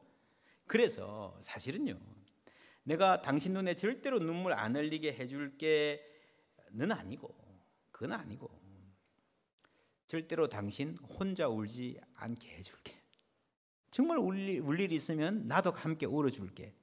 할 수 있다면요, 그것만 해도 좋은 남편 아니겠습니까? 그것만 해도 행복한 아내 아니겠습니까? 그렇죠? 교회가 그렇게 돼야 됩니다. 교회가 예수 믿는다고 했어요. 여러분, 아픈 일 안 생길 수가 없습니다. 어려운 일 안 생길 수가 없습니다. 그럼에도 불구하고 교회가 왜 있는가 하는 것은요, 아무도 혼자 울지 않도록 함께 울어줄 수만 있어도 그 교회는 좋은 교회인 줄 믿습니다. 이거 할 수 있는 거예요. 우리 교회 아주 중요한 목표입니다. 아무도 혼자 울지 않게 하겠다. 사회로 보면요, 그 다음 슬라이드 보시면 아무도 잊혀지지 않는 사회. 그리고 교회가 선한 일을 많이 하지만 우리 교회도 뭐 얼마 전에 또 뭐 월동 준비하는 어르신들 돕고 이런 걸 많이 했지만요, 그렇다고 해서 교회가 모든 사람 다 배불리 먹일 수 없습니다. 모든 사람 다 입힐 수 없습니다. 교회가 하는 일은요, 그리스도의 사랑을 들고 빵 한 쪽이라도 들어가지고 누군가를 찾아가서 여기에도 사람이 살고 있다고 말해주는 거예요. 보여주는 거예요. 우리가 관심을 먼저 가지고 여기에 누군가의 관심이 필요하다고 말해주면서 살아가는 거예요. 여러분, 교회가 그 역할을 해야 됩니다. 우리가 이런 마음을 가지고 함께 교회를 이끌고 가고, 이런 어떤 선교적 마인드, 이런 사랑을 실천하는 이 공동체 안에서 여러분 아이들이 자라나는 거예요. 아이들이 예수님 닮은 사람으로 자라나는 거예요. 요건 그 다음에 두 슬라이드 넘어갈게요. 30번 슬라이드 베드로전서 말씀, 여러분 각 댁에 계시지만 다 같이 한번 읽어보겠습니다. 오늘 읽었던 말씀인데 다 같이 읽을게요. 베드로전서 2장 9절부터 그러나 너희는 택하신 족속이요 왕같은 제사장들이요 거룩한 나라요 그의 소유가 된 백성이니 이는 너희를 어두운 데서 불러내어 그의 기이한 빛에 들어가게 하시니에 아름다운 덕을 선포하게 하려 하심이라. 너희가 전에는 백성이 아니더니 이제는 하나님의 백성이요 전에는 긍휼을 얻지 못하였더니 이제는 긍휼을 얻은 자니라.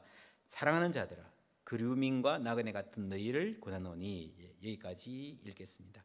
하나님이 우리의 사명이 하나님의 아름다운 덕, 이거는 하나님의 그 다음 슬라이드 보여주시면요, 하나님의 덕, 하나님의 탁월함, 엑셀런스, 하나님의 뷰티, 하나님의 아름다움이라고 한다는 겁니다. 그래서 우리 그리스도의 사명이 우리가 살아가는 삶의 모습으로서 하나님이 어떤 분인지, 하나님이 얼마나 아름다운 분인지, 얼마나 고귀한 분인지를 보여줘야 되는 사명이 있다라고 하는 겁니다. 근데 여러분, 코로나가 지금 빵 터진 상태였어요. 작년하고 올해 두 해만 딱 이렇게 끊어서 보면 우리가 이 사명을 잘 감당한 것 같아요, 잘 못한 것 같아요? 한국교회가 이 하나님의 아름다운 덕을 세상에 선전하는 사명을, 그래서 세상의 존경을 받는 사명을 잘 감당한 것 같아요, 잘 못한 것 같아요? 그 다음 슬라이드 보시면요, 여러분 한국 교회가 어디서 실패를 했는가 하면 굿뉴스 보여주십시오. 지금 많은 사람들의 생각 속에 한국 교회는, 예수 믿는 사람들은 상식이 없는 사람들이다. 그렇죠? 상식이 없는 사람들이다. 여러분, 예수 안 믿는 사람이나 안티 크리스찬만이 아니라 교회 내에 젊은 사람들이 그렇게 생각할 확률이 굉장히 많습니다. 제가 이제 애를 워낙 늦게 가졌어요. 결혼한 지 13년 만에 애를 가졌습니다. 아직 초등학생입니다. 작년에 얘가 초등학교 4학년 때요, 식당을 갔는데 평소에 얘가 좋아하는 식당이 있어요. 근데 얘 거기만 가면 너무너무 좋아해요. 갈비집인데. 그런데 너무너무 좋아했는데 어느 날 데리고 갔는데요, 얘가 아빠 나 여기 싫어 그러는 거예요. 왜? 그러니까 여기 종업원들이 마스크를 제대로 안 썼어 그러는 거예요. 놀랍지 않습니까? 초등학교 4학년이요. 식당을 그렇게 좋아하던 식당인데 종업원들이 마스크를 안 썼으니까 안전하지 못하니까 나는 싫다라고 하는 세상이에요. 그렇죠? 그런 아이들이 교회를 어떻게 평가하겠습니까? 어떤 교회를 자기가 선택하라고 하면 선택한다고 하겠습니까? 부모 때문에 억지로 끌려가지만 자기 교회가 내가 보기에 상식이 없다 생각하면 그 교회에 대해서 어떻게 생각하겠습니까? 여러분, 이게 굉장히 심각한 겁니다. 이것부터 교회가 바꾸지 않으면요, 정말 기독교 교육은 희망이 없다라고 볼 수밖에 없습니다. 자, 우리는 굿뉴스를 전합니다. 복음이죠. 너무너무 고귀한 것입니다. 그런데 세상 사람들은요, 커먼 센스를 중요하게 생각해요. 커먼 센스, 상식. 우리가 전하는 이 복음의 삶과 이 상식이 너무 많이 떨어져 있습니다. 이게 문제예요. 이게 복음이 나쁜 게 아니고 우리가 상식에 뿌리를 두지 못하고 있어요. 어떻게 해결할 것인가? 저는 이렇게 생각해 봤습니다. 커먼 센스, 상식에서 커먼 하고요, 굿뉴스에서 굿 하고를 같이 붙이면 그 다음 슬라이드에 보시면 이렇게 나옵니다. 커먼 굿, 뭡니까? 공동선이에요. 공동선. 교회는 이제부터 교회는요, 이 우리가 그렇게 사랑하고 자랑스러운 이 복음과 세상이 요구하는 커먼 센스, 그죠? 상식을 연결하기 위해서 뭘 붙잡아야 되는가 하면 커먼 굿을 붙잡아야 됩니다. 커먼 굿은 공동선이에요. 공동선. 그래서 이제 교회가 막 굉장히 논쟁이 많은, 막 말만 꺼내면 싸움 나는 그런 주제 말고요, 누구나 다 생각하는, 누구나 다 필요하다고 생각하는 착한 일 있잖아요. 그걸 해야 돼요. 그게 뭔가를 찾아야 돼요. 여러분, 요즘은요 시대가 워낙 빨리 바뀌어가지고 이게 아무리 갈비집이 맛있어서 애들은 방역에 철저하지 않으면 안 간다 그러잖아요. 그죠? 여러분, 정말 심각한 사회를 우리가 살고 있습니다. 옛날에는 예를 들면 포르노 뭐 이런 거, 음란한 이런 사진들 옛날에도 애들도 봤지만 요즘에는요, 아이들이, 옛날에는 그래도 막 그런 거 하나 구하려면 어디 뭐 뒷골목 가가지고 뭐 청계천 이런 데 가가지고 막 몰래 숨어서 가슴 두근두근 거려가면서 봤잖아요. 그죠? 요즘 어떻습니까? 컴퓨터에서 다 나오잖아요. 부모들이 막을 수 있다 생각하지만 못 막아요. 얘들이 부모들보다 초등학생들만 돼도 훨씬 더 컴퓨터 잘합니다. 막을 수가 없어요. 근데 여러분, 그게 아이들이 음란한 걸 자꾸 보면요, 사고 자체가 바뀝니다. 사고 자체가. 그게 문제예요. 이게 문제인데 2017년에 미국에서 바나그룹이라는 곳에서 무슨 통계를 냈는가 하면 굉장히 재밌는 통계를 냈습니다. 충격적인 통계예요. 지금 미국의 10대들은요, 자기가 음란물을 보는 것보다 어른들이 분리수거를 잘 안 하는 것이 훨씬 더 도덕적으로 나쁘다고 생각하는 거예요. 놀랍죠? 여러분, 어른들이 보면 말도 안 되는 이야기예요.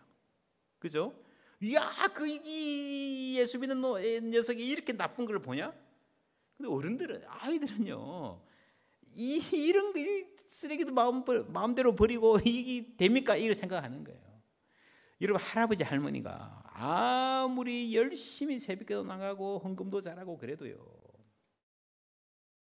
아파트에서 경비원들한테 무례하게 대하면요, 이 손자 손녀들은 그 할아버지 존경하지 않습니다. 자기들의 가치관에 있는 거예요. 뭐가 맞습니까? 이 맞는 문제가 아니에요. 이쪽도 맞고 이쪽도 맞아요. 그죠? 이쪽도 틀렸고 이쪽도 틀려요. 우리가 그걸 알아야 됩니다. 그걸 알아야 교육이 되기 시작하는 겁니다.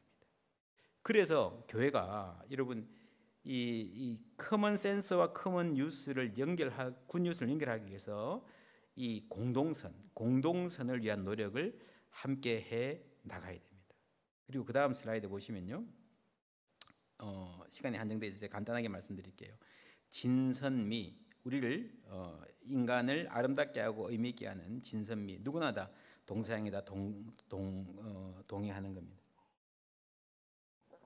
저는 이제 우리 교회가 앞으로 이 방향으로 갔으면 좋겠어요. 첫 번째, 하나님의 진리입니다. 이거는 타협할 수 없는 거예요. 그죠? 분명한 하나님의 진리가 있어야 됩니다. 그러나 실제로 그 진리를 표현하는 것은 커먼 굿으로 해야 됩니다. 공동선으로 해야 되는 거예요. 교회가 어떻게 이 공동선에 이바지하는 공동체가 되는가? 공동선에 이바지하면서 교회도 세상과 접촉을 하고 함께 배워가는 거예요. 그러기 위해서는요, 공감이 절대적으로 필요합니다. 여러분, 예수 안 믿는 사람들, 그 중에서 약한 사람들, 어려운 사람들, 그들을 공감해 줘야 된다는 거죠. 그러면서 세 번째, 미는요, 저마다의 아름다움입니다. 아름다움은요, 누구가 뭐 내 것을 표준으로 생각하고 이것이 아름답다라고 정할 수가 없잖아요, 그죠? 여러분, 에스키모는 에스키모대로, 하와이안은 하와이안대로, 그죠? 일본 사람은 일본 사람대로 다 자기의 아름다움이 있는 거예요. 지금 시기의 문제는 뭔가 하면요, 이 획일화된 거죠, 그죠? 젊은이들이 개성을 중요하게 생각한다 하면서도 아이들이 뭐 누가 이거 입어보면 다 따라 입잖아요, 그죠? 어떤 특정 브랜드가 교복처럼 되잖아요. 그러니까 아름다움이 없는 거예요. 그걸 회복해야 됩니다. 그리스도인들은 누구나 공감할 수밖에 없는 하나님의 진리의 뿌리를 내리면서 함께 할 수 있는 하나의 진리죠. 하나님의 진리, 공동선을 함께 추구해 가면서 배우면서, 그리고 저마다의 아름다움을 추구해 갈 수 있는 삶을 목표로 해야 됩니다. 저는 이게 교회의 목표일 뿐 아니라 기독교육이 앞으로 굉장히 중요한 목표. 여러분, 그래서 이 공동선은요, 그 다음 슬라이드 보시면 함께 즐거워하고 함께 울라. 공동선을 향해서 나가는 것은 공감이 아주 중요합니다. 내가 아프면 다른 사람도 아프다는 거죠. 여러분, 사이코패스, 소시오패스 이런 말 많이 하는데 뭡니까? 다른 사람이 고통을 느끼는데 내가 고통을 못 느끼는 거예요. 그게 여러분 고장난 거예요, 그죠? 정말 성령 충만한 사람은요, 남의 고통을 나의 고통으로 함께 느낄 줄 아는 사람입니다. 그게 성령님 하시는 일이죠. 그래서 여러분, 이 코로나라는 상황은 어떤 점에서 굉장히 좋은 학교일 수 있습니다. 왜냐하면 이 어려움을 함께 겪잖아요, 그죠? 6.25 전쟁 함께 겪었잖아요. 그것 때문에 망가진 부분도 있지만 6.25 전쟁을 함께 겪은 분들이 갖는 공동체 의식이 분명히 있어요. 거기서 역사의 한 단계에서 배운 점이 있다는 거죠. 우리 코로나라고 하는 이 상황을 함께 경험한다는 것은 보통 중요한 자원이 아닙니다. 우리 교회가, 우리 나라가 이걸 어떻게 함께 이 아픔을 함께 나눌 수 있는 공동체로 성장해 갈 것인가가 굉장히 중요한데, 그 다음 슬라이드 보시면요, 가정과 교회는 공동선 훈련의 장이다 그랬죠. 그런 말 아시죠? 아이 한 명을 기르는데 온 마을이 필요하다. 옛날에는 이 마을이, 여러분, 아이 하나가 제대로 크려고 그러면 핵가족, 이 부모들이 절대로 아이 잘 못 기릅니다. 대가족이 있었잖아요. 지나가는 사람들 야 너 왜 그러냐, 아이들이 같이 놀아주기도 하고 야단치기도 하고 학교 오가는 길에 막 사람들 만나고, 그 모든 것이 작용해서 한 인격을 이루어가는 거예요. 지금은 여러분 완전히 부모한테 다 집중되어 있잖아요. 그래서 여러분, 이 핵가족 제도의 과도한, 그래서 모든 이 핵가족의 부모들이 엄청난 압박이 있는 거 여러분 아시죠? 이 자녀 교육의 스트레스가 이만저만이 아닙니다. 이건 될 수 없는 일을 맡긴 거예요. 그래서 아이 하나를 잘 기르려면 마을이 필요한데, 온 마을이 필요한데, 지금 사회가 마을이 없잖아요. 다 자기 따로 살잖아요. 그래서 교회에 가능성이 있는 거예요. 교회가 마을이 돼줘야 되는 겁니다. 교회가 대가족이 돼줘야 되는 거예요. 교회 집사님들이 이모처럼, 삼촌처럼, 사촌 오빠처럼 그렇게 살아가는 공동체를 만들 수 있는 가장 좋은, 그래서 그냥 여러분 이 교회의 교육의 목적이 단순히 야 우리 지금 교회가 자꾸 줄어들고 아이들이 줄어드는데 어떻게 하면 우리 교회 학교 숫자를 늘릴 수 있을까? 그게 아니고요. 지금 이렇게 메말라가는 사회에 앞으로 이렇게 점점 더 바벨론 같은 이 극악무도한 이 사회에 혼란스러운 사회에 아이들이 어떻게 바른 가치관을 갖고 행복한 삶을 살아갈 수 있는 온전한 인격으로 자랄 수 있을 것인가라는 고민을 해야 되고 그게 교회가 답이라는 거예요. 그리고 우리가 교회가 그런 확신을 가져야 됩니다. 교회를 위해서 이 아이들이 필요한 게 아니고 우리 교회 학교가 망하지 않기 위해서 이 규모를 유지하기 위해서 우리 교사가 필요한 게 아니고요.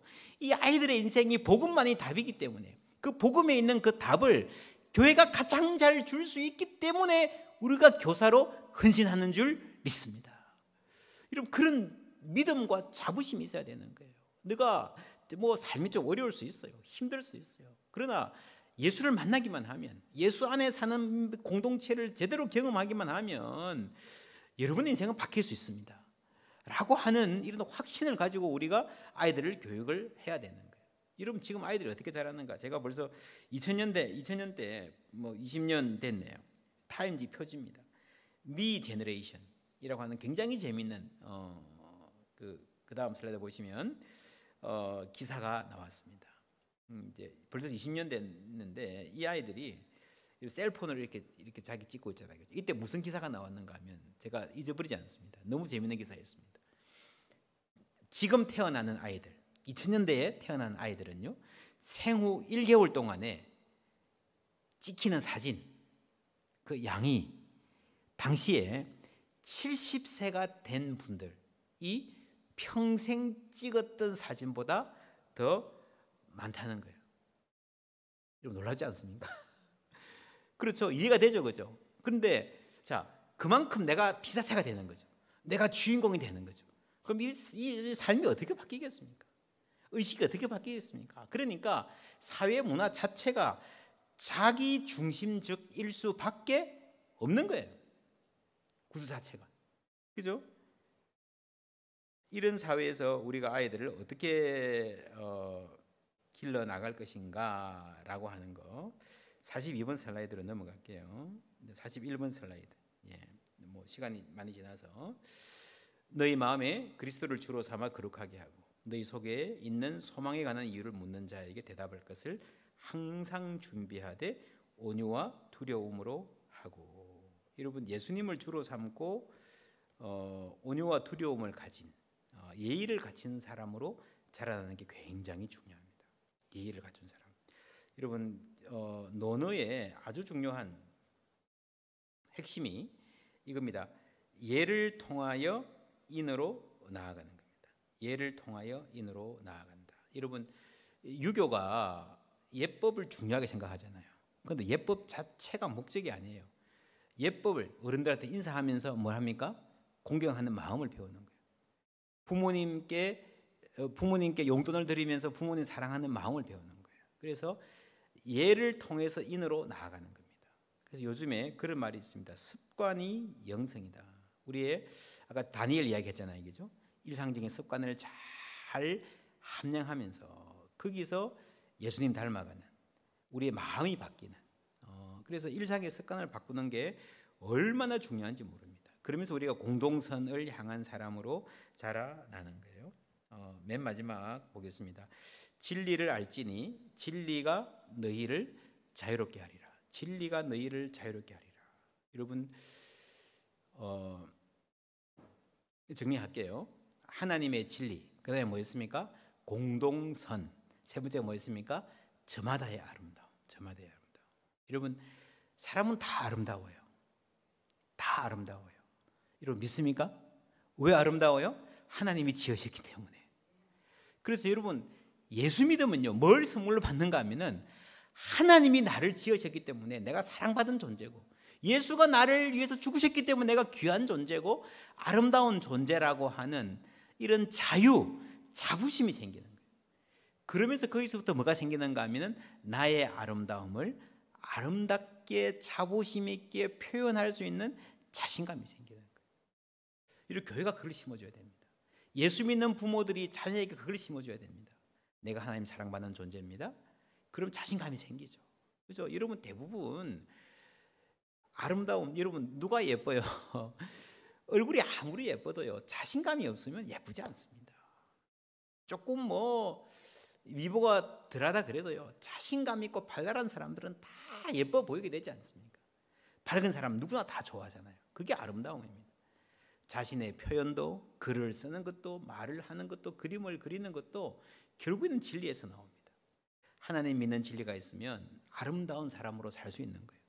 누구에게나 주신 자신의 아름다움에 대해서 뒤로 숨지 않고 자유롭게 펼칠 수 있는 사람이 되는 거예요. 여러분 짧은 시간이지만 여러분 함께 성경에 나오는 진리들을 갖고 앞으로 시대를 어떻게 살아갈 것인가 함께 우리가 고민해 봤습니다. 이거는 교회가 어떤 교회가 되어야 되는가, 우리 어른들이 어떻게 살아야 되는가 뿐만 아니라 특별히 우리가 자녀들을 어떤 자녀로 기를 수 있는가, 하나님의 아름다움을 보여주는 아름다운 삶을 심어줘야 되는데 하나님의 진리, 여러분 이건 타협할 수 없습니다. 그러나 그 실천은요 가급적이면 교회가 함께 이웃과 나눌 수 있는 공동선, 제가 보기에 가장 중요한 것 중에 하나는요 기후입니다. 기후변화, 환경 문제, 예를 들면 그런 것. 지금 같으면 교회가 힘을 합해서 이 사회가 이 코로나 위기를 잘 이길 수 있도록 교회가 자기의 유익을 구하지 아니하고 세상에 헌신하는 자세를 보여야 됩니다. 그것밖에 방법이 없어요. 이거는 세상의 문제가 아니라 우리 자녀들도 우리를 그렇게 보고 있어요.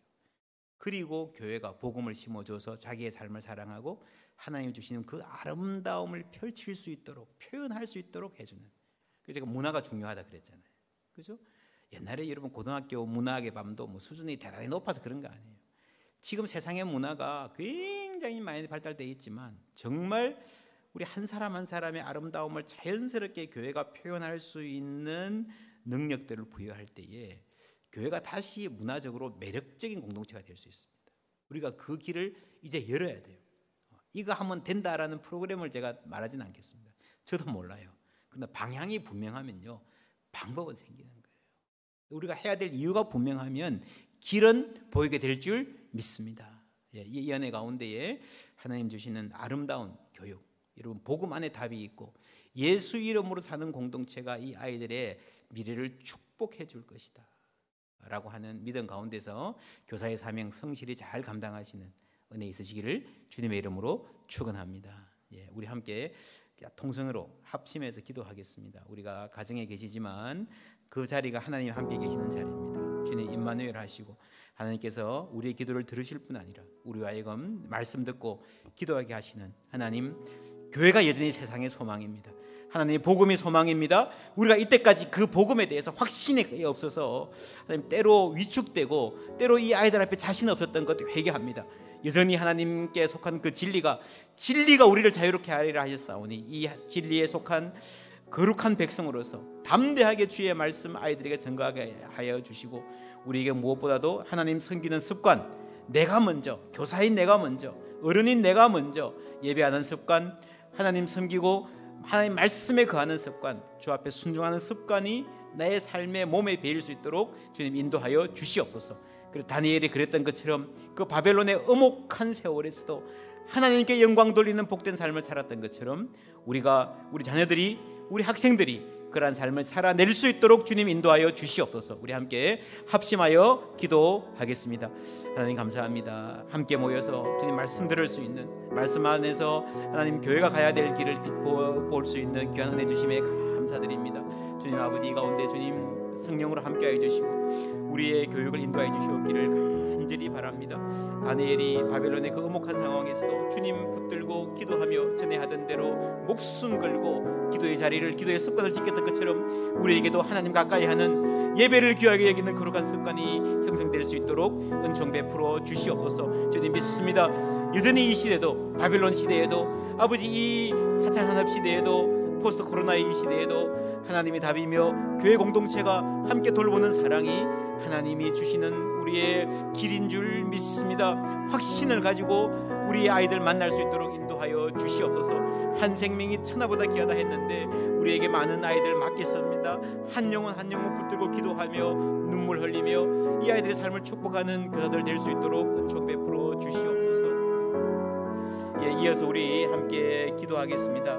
우리 교회들이 미래를 잘 준비하는 교회들에게 인도하여 주시옵소서. 무엇보다도 변치 않는 하나님의 진리의 말씀에 확고하게 뿌리내린 교회되게 하여 주시옵소서. 두 번째로 우리가 공동선을 향한 우리 이웃들을 섬기고 이 사회의 아픈 곳을 어루만지며 이 사회와 함께 호흡해 갈 수 있는, 바벨론의 평화를 위해서 기도하라 하셨던 것처럼 이 나라에 복을 가져오는 교회되게 인도하여 주시옵소서. 그리고 또한 세 번째로 우리가 기르는 아이들이 저마다의 타고난 아름다움, 사랑하고 존귀히 여기고 주님 앞에서 하나님 담대하게 자신의 아름다움을 가꾸어 나가며 문화적으로 표현해 나가는 멋진 삶을 살 수 있도록, 그래서 멋진 하나님 증거하는 저희들 될 수 있도록 주님 함께하여 주시옵소서. 우리 합심하여 기도하겠습니다. 하나님 감사합니다. 진리에 깊게 뿌리 내린 교회 되게 하여 주시옵소서. 뿌리 있는 깊은 나무 되어서 아버지 아름다운 신뢰를 맺는 교회 되기를 원합니다. 하나님 말씀을 증거하시는 하나님의 사람들, 주의 종들, 목사님들, 교사들 주님 붙잡아 주시어서 변치 않는 하나님의 진리 담대하게 전하고 가르칠 수 있도록 은총 베풀어 주시옵소서. 교회가 공동선에 헌신하는 교회 되기를 바랍니다. 하나님 아버지 함께해 주시고, 그래서 아버지 우리 가운데 주신 하나님의 크신 은혜, 하나님 사랑으로 나눌 수 있는, 약한 자들을 돌볼 수 있는 교회 될 수 있도록 은총 베풀어 주시옵소서. 하나님 타고난 저마다의 아름다움을 잘 펼칠 수 있는 교회 되기를 원합니다. 주님 아버지 함께해 주시고, 주님 은혜 가운데 아버지 하나님 닮아가는, 그래서 멋진 하나님 세상에 증거하는 교회들 될 수 있도록 주님 은총 베풀어 주시옵소서. 하나님 감사합니다. 함께 모여서 함께 마음을 다하여서 주 앞에 말씀 듣게 하심에 감사드립니다. 사랑하는 이 노예, 경동노예 주님 복 주시고, 하나님 이 교회 학교 통해서 우리들의 헌신과 섬김과 증거들을 통해서 하나님 원하시는 아름다운 미래가 열릴 수 있도록 은혜 베풀어 주시옵소서.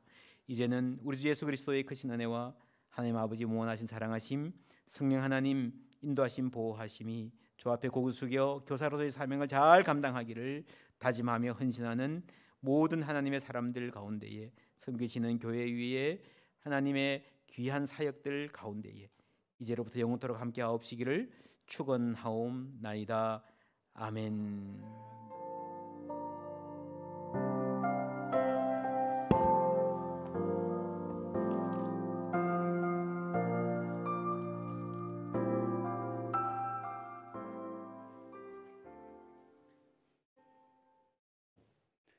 많은 은혜 받으신 줄 알고 우리 박영호 목사님께 다시 한번 감사의 인사를 드리겠습니다.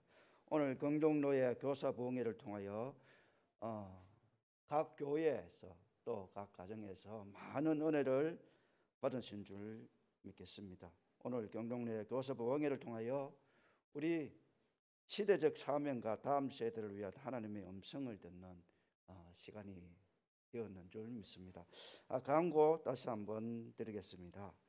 오늘 세미나에 참석해 주신 분들을 위한 순분이 준비되어 있습니다.